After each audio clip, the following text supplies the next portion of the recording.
Hey, hi guys, it is Lorna here and welcome back to the channel.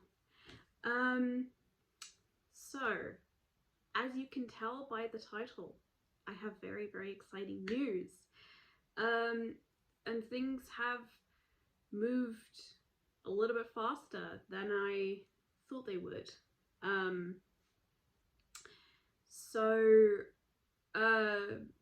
I guess I should backtrack just a little bit.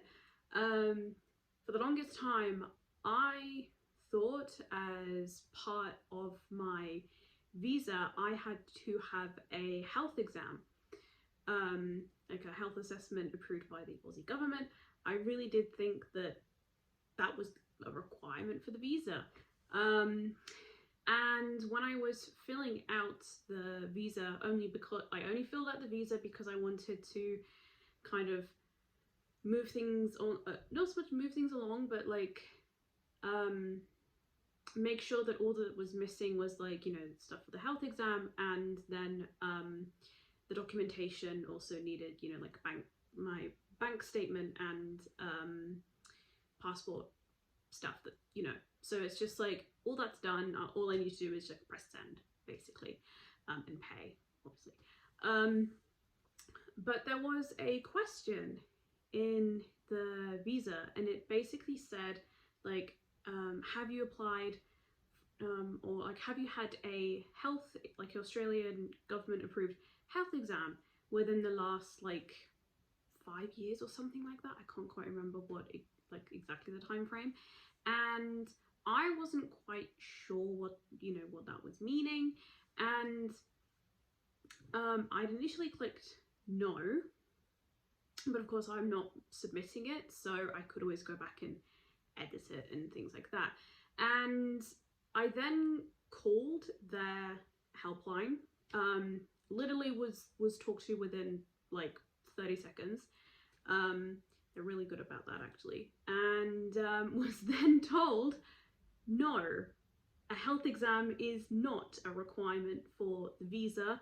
It probably would have been if I had clicked yes to any of the medical questions, but because I clicked no, because those ones don't apply to me, did not have to do one, which is great. That saved me £300.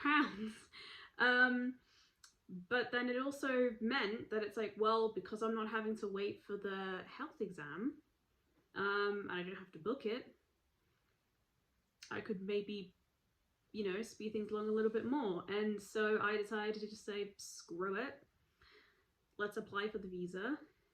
I applied for the visa, and in less than a minute, I was approved. Which I was not expecting. I was not expecting for my visa to be approved that fast. When I was applying for my e-visitor last year, that was approved really quickly. And I was like, I was kind of expecting that because like that's a free one, like, you know, I kind of figured they give those out willy-nilly, especially I think with the processing time, it's like 90% is like within like 24 hours, like practically everyone gets approved really quickly. So I thought with the processing times for the working holiday visa, it was like 50% is within 24 hours, and then 90s within, I think they put like 75 days or something like that. And so I was also just kind of thinking, well, if it doesn't get approved like within 24 hours, at least I've applied for it now. So then, you know, if anything goes wrong, we have time to fix it basically. And yeah, approved immediately. Called my boyfriend. Well, I left a voice note because they'd just gone to bed. Left a voice note to my boyfriend in tears. I was happy. I was not crying because I was sad. I was happy.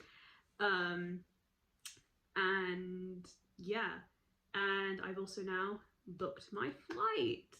So now there's no going back.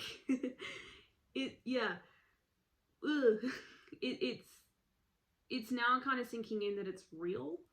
And now we actually have a proper timeline for what we're working with and what we're working towards. So my flight leaves on the 4th of August. June. Why did I say August? I guess everything happens in August in my family. Well, I think everything happens in August in my family. I think that's probably why I was thinking August. Also because I came over in August last year. Maybe.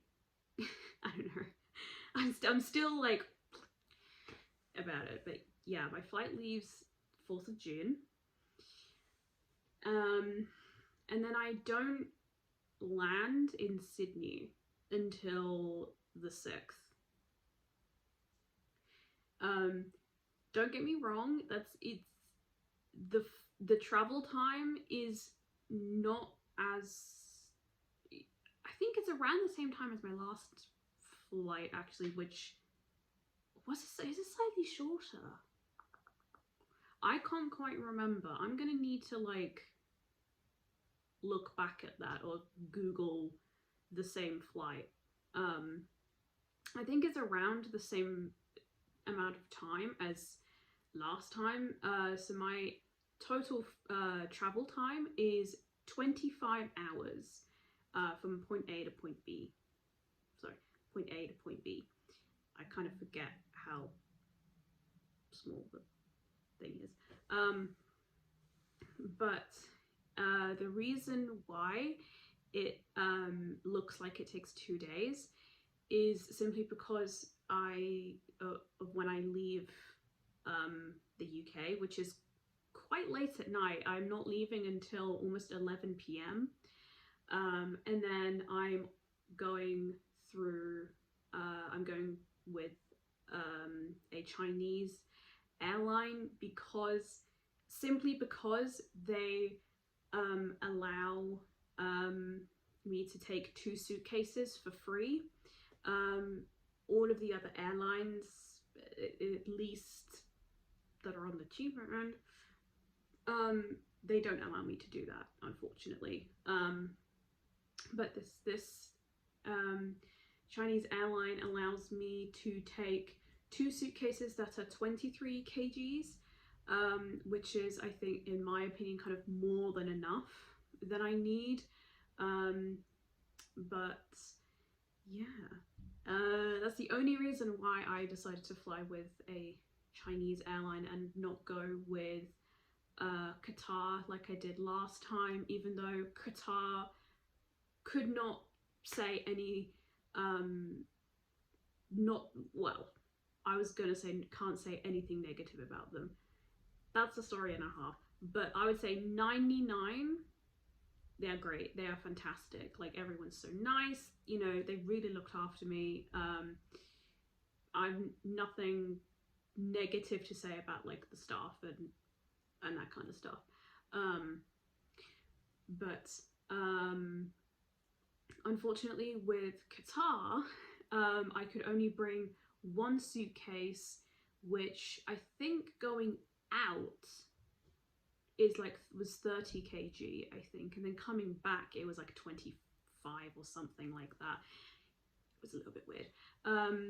But yeah, I could only bring 1 suitcase that was 30 kg, and then if I wanted to bring a second suitcase, I would practically have to book an entirely new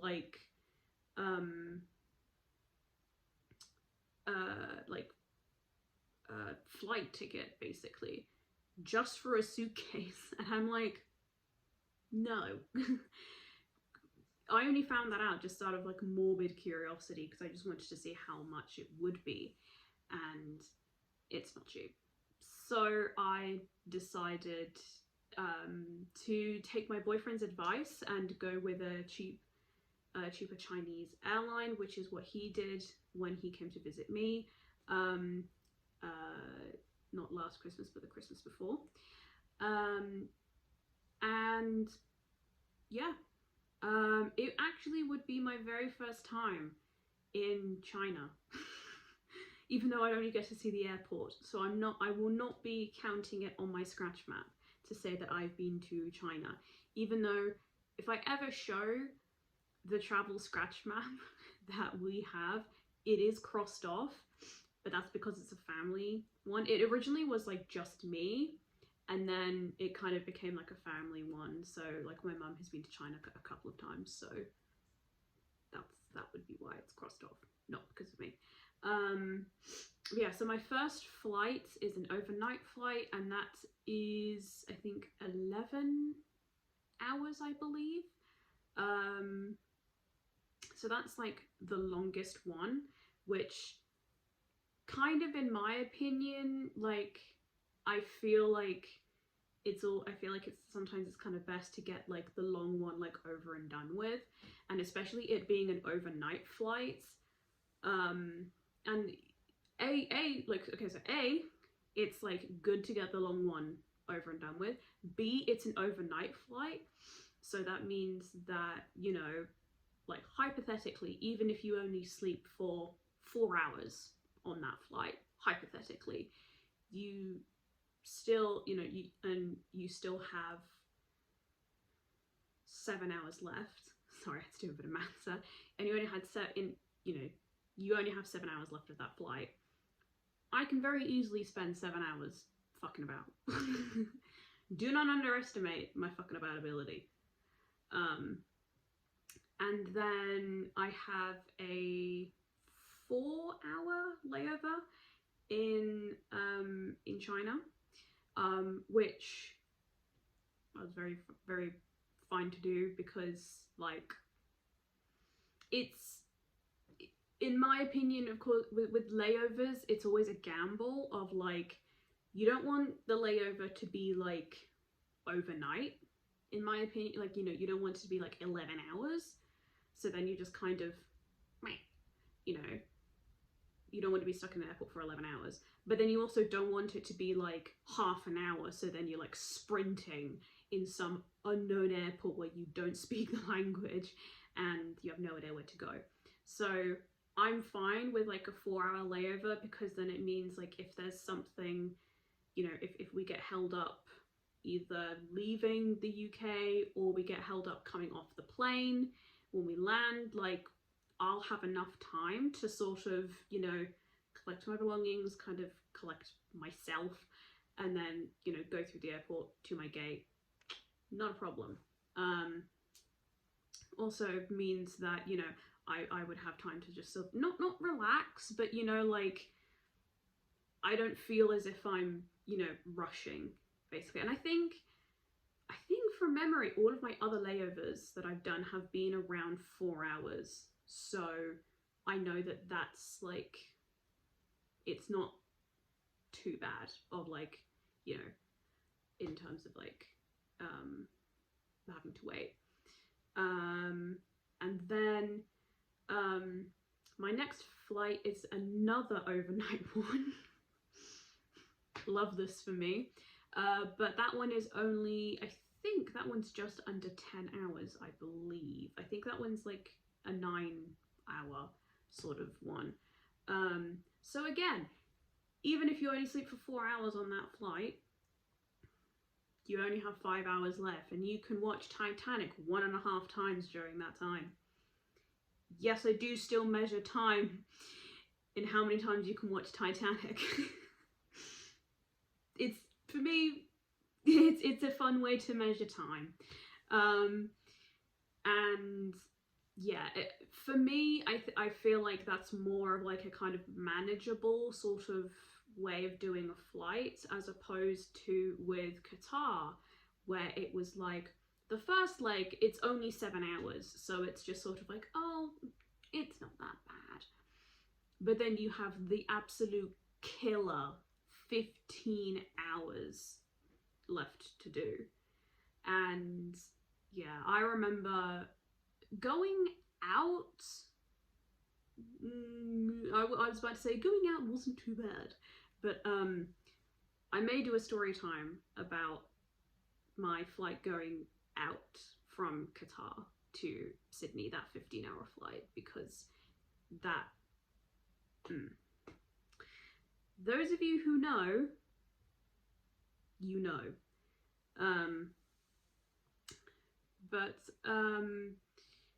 it coming back, that was the weirdest 15 hours of my life.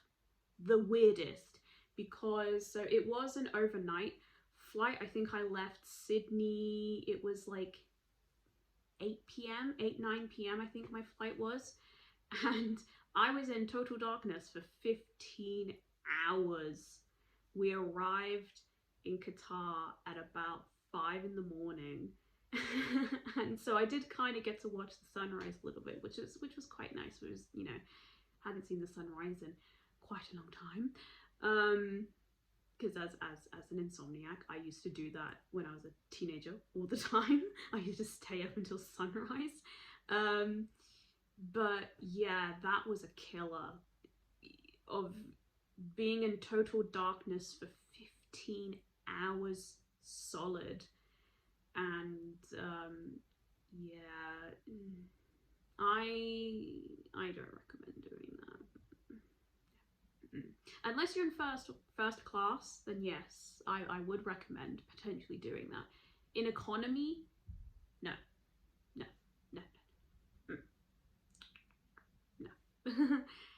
Anyway, getting off topic here, and this video is already stupidly long. My plans currently for the rest of the month, not a lot actually. I more or less am just gonna keep on keeping on. Now that I don't really have to worry about like visa or like flight stuff, it's more of like completing the rest of this list basically, which a lot of it I'm like not really gonna do for like another 2 months anyway, so what can you do?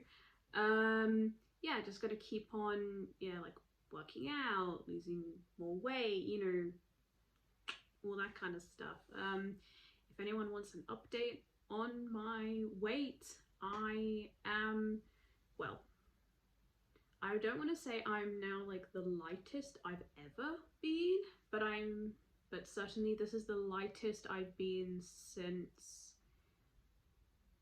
I would say since I've been about a teenager at the moment.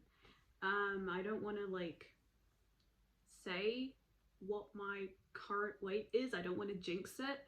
But yeah, that's currently going really well. Unfortunately, I got my period this week. And so I'm getting a call from a sexual health clinic tomorrow to hopefully book me an in-person appointment. Oh, so it's just sexual health. Please get better at this. This is ridiculous. Having to book a phone appointment and then book an in-person appointment. Like, no, Buckinghamshire is so much better at that. So yeah, I hope, because I got my implant last fitted in January 2024, so it's only been just over 2 years since this current implant, and yeah, I should not be getting a period. And you know, even on their website they say, like, you know, if you do have like bleeding and, you know, all of that kind of stuff, like, please, you know, make an appointment with them, so that hopefully, you know, that gets fixed very, very soon. But yeah, like, I'm sorry, that was kind of like very girly and gross, but hi. Yeah, I think that's it. Can't think of anything else that's really happened. Still trying to sell more of my K-pop stuff. Shifted a little bit, like minuscule amounts, but it's not much. Oh, and actually, another thing I may be doing this month, or maybe going into March, is getting a box of things and shipping that box of stuff out to my boyfriend. It mostly would be stuff that either wouldn't fit into a suitcase, or it's just stuff that, like, if I put them into a suitcase, that could get crushed. So there's, like, you know, there's things like puzzles that I want to take. It's like some kitchen stuff. kitchen stuff being more like shark shaped ice cube molds, because life is too short for boring ice cubes. And yeah, just kind of like cushions and things like that. It's very much just sort of stuff that I do want to take, but it's like I'm not putting that in a suitcase. But yeah, that's about it. Not too much to report. But also, this will probably be the last video I film on this phone, my poor XR. I'm hopefully getting a new phone at the end, maybe the end of this week, or maybe going into next week, after 6.5 years of having this phone. I'm finally upgrading. I love this phone. I'm very proud of this phone. It was the first phone I ever bought with like my money. It was like on like my own phone contract. Like so all of the phones that I had before was on like a family kind of phone contract. This one was completely under my control, and you know, I felt like it did give me some independence. But yeah, since it's been 6.5 years, and I think Apple no longer, it's really confusing. They say they don't support the XR anymore, so I don't have iOS 26, but I still get updates for iOS 18.